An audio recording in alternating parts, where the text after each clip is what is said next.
Você acha que um bebê de 3 anos conseguiria passar 6 meses trancado, sozinho num apartamento, sem água, sem luz e sem aquecimento, no inverno rigoroso da Coreia do Sul? Pois é, uma mãe achou que sim, e o resultado disso, claro, foi a morte.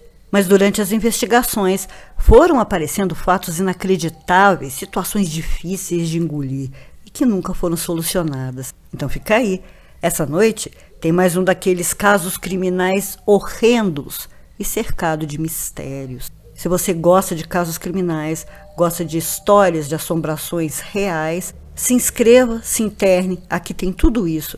E se gostar, por favor, deixa seu like, porque com certeza esse vídeo não vai ser monetizado.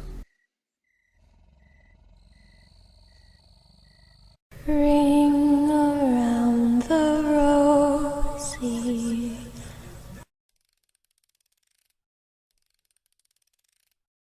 Boa noite, eu sou a Doutora Plague, abrindo as portas do sanatório. Sejam bem-vindos à ala dos crimes, com mais um daqueles casos criminais tenebrosos. Esse caso nojento aconteceu em Gumi, na província de Gyeongsang, na Coreia do Sul. Era 10 de fevereiro de 2021, quando a polícia recebeu um telefonema dos avós de uma bebezinha. Eles estavam desesperados porque a menininha foi encontrada por eles mumificada no apartamento onde vivia com a mãe, no andar de baixo. Mas a mãe da pequena Boran, de 3 anos, não morava mais lá, há 6 meses. Como o proprietário do prédio precisava alugá-lo para novos inquilinos, pediu a Seok, a mãe, que retirasse de lá as coisas que a filha deixou para trás e limpasse o apartamento para entregar as chaves. E foi aí que, ao entrar com o marido no apartamento, encontrou o corpinho de Boran.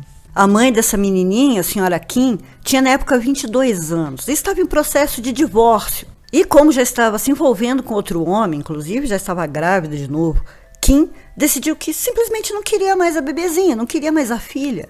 Queria sim começar uma vida totalmente nova, ao lado do novo marido e do outro bebê que esperava. O marido, por sua vez, queria ficar com a pequena, mas ainda precisava conseguir um emprego melhor, uma casa melhor para ficar com a guarda total da filha.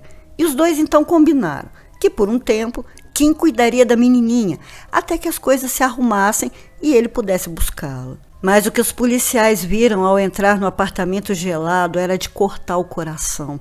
O corpo da pequena Boran estava completamente preservado, como se fosse uma boneca deixada para trás.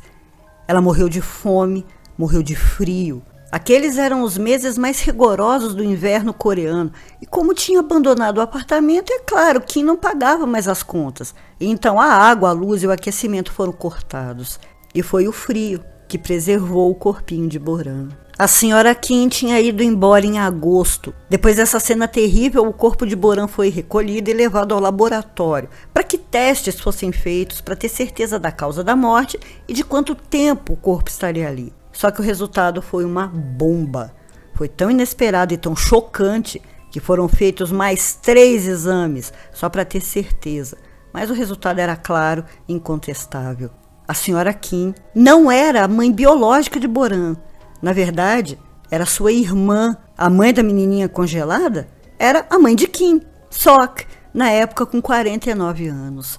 E a coisa toda já estava bem chocante por si só. Essa descoberta veio para embananar ainda mais as coisas. E aí começaram as perguntas. Como isso poderia ter acontecido? A partir daí, Seok também começou a ser investigada. Já de cara foram encontradas várias pesquisas feitas por ela na internet sobre como fazer um parto caseiro, preparação para um parto, coisas assim. Fora muitos outros assuntos relacionados à maternidade. Isso só podia significar uma coisa: Seok também estava grávida. Mais testes de DNA foram feitos, dessa vez com o marido de Seok, e deu negativo. Ele não era o pai biológico de Boran. Então, pera, Seok tinha aprontado e ainda conseguiu esconder do marido a traição e a gravidez. Por desencargo de consciência, o ex-marido da senhora Kim também foi testado e, como já era de se esperar, também deu negativo. Só que mais nós apareceram aí para desatar.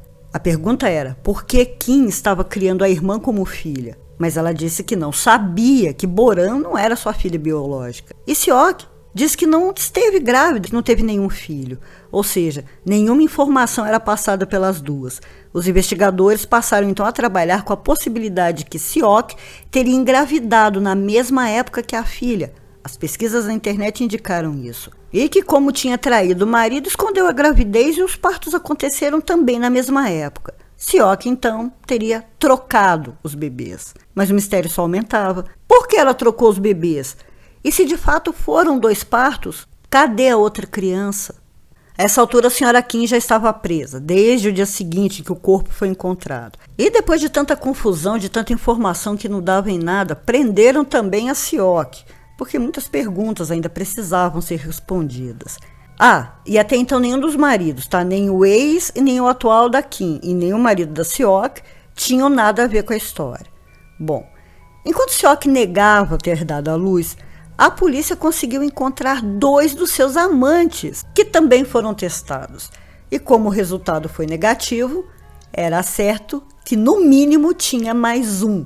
A Seok não brincava em serviço, mas esse outro também não foi encontrado. E a população que acompanhava tudo pela mídia estava cada vez mais chocada e revoltada, porque as investigações pareciam não andar, parecia um grande descaso e muita preguiça, porque perguntas bem óbvias não estavam sendo feitas. Tipo, como Seok e o marido não ouviram a criança chorar? Boran sentiu fome, sentiu frio e, claro, deve ter chorado muito. Eles moravam no andar de cima. Como? Não ouviram nada. O caso foi que, mesmo morando tão perto uma da outra, mãe e filha nunca se deram bem. Kim sempre foi muito rebelde e, ainda adolescente, já tinha ido morar sozinha. Logo em seguida, casou-se pela primeira vez. Por isso não existia entre elas o hábito de se visitarem, se falarem muito, coisas assim. Os pais da Kim afirmaram para os investigadores que nunca ouviram o bebê chorar. E isso foi verdade. Quem confirmou foi o ex-marido de Kim. Ele disse que a bebê chorava há muito e a mulher se irritava com isso. Eles teriam então mandado instalar isolamento acústico em todas as paredes. E, claro, os investigadores perguntaram a Kim por que diabos ela deixou uma criança sozinha no apartamento. A resposta foi que ela não queria ter nenhuma lembrança, nada relacionado ao ex-marido. Queria começar uma vida nova com o novo marido e o outro filho que estava para nascer. E conforme as investigações avançavam, mais e mais coisas insanas, podres iam sendo reveladas. Depois que os policiais espremeram muito a Seok, ela soltou outra bomba. Ela confessou que, na verdade, tinha mentido quando disse que o senhorio do apartamento tinha pedido para que ela fosse lá desocupar o imóvel. Ela, na verdade, já tinha encontrado o corpo de Boran um dia antes, quando foi dar uma olhadinha no apartamento. Mas não soube o que fazer. E ao invés de ligar para a polícia, ligou para a filha, que se desesperou. Foi quando Seok disse para que ela não se preocupasse, que daria um jeito. E o jeito foi inventar essa história, chamar o marido para visitar o apartamento de baixo com ela. Assim, ele seria testemunha de que o corpo foi encontrado naquele momento, os 2 juntos, e não por ela sozinha um dia antes. A essa altura, os coreanos já estavam querendo esganar as duas a cada atualização que saía sobre o caso. A Seok, outra cínica, mesmo com tudo mostrando que ela engravidou na mesma época que a filha, que as duas deram à luz praticamente juntas e que havia uma criança desaparecida, continuava a negar tudo. Mas alguns vizinhos contaram em depoimento que enquanto Kim estava grávida, Seok se aproximou dela como nunca tinha feito antes na vida. E que nesse mesmo período ela passou a usar roupas muito largas. Mas mesmo assim, estava muito difícil encaixar as peças. Porque além de tudo isso, ainda era preciso encontrar o verdadeiro pai de Boran. Isso seria muito importante na investigação. Ele poderia dizer se Seok tinha mesmo engravidado ou não. E já que nem com reza brava, ela revelava um nome, 100 homens da cidade que tiveram qualquer tipo de contato com ela, um oizinho de longe que fosse. Todos eles foram obrigados pela justiça a cederem material genético. E já de cara, 20 foram descartados. Os 80 que restaram foram testados aos poucos. Mas como essa história é uma bagunça generalizada, nem dá para saber se eles realmente foram testados. Como a polícia já não podia fazer mais nada, o caso foi mandado para o Ministério Público. Mas como eu já tinha dito antes, a população não aceitou as respostas tão vagas e tentaram eles mesmos desenvolver e mandar suas teorias, porque a justiça precisava ser feita. O julgamento até que saiu rápido, mas com certeza só mesmo para dar à população uma sensação de que as coisas estavam indo como deveriam. A mãe e irmã, a senhora Kim, foi condenada a 20 anos de prisão por abandono e negligência, que resultaram na morte da criança, levando em consequência a fome, o frio e o medo que essa coitadinha passou. Também fez parte da pena cumprir 160 horas de um programa de tratamento contra o abuso infantil. Parece brincadeira.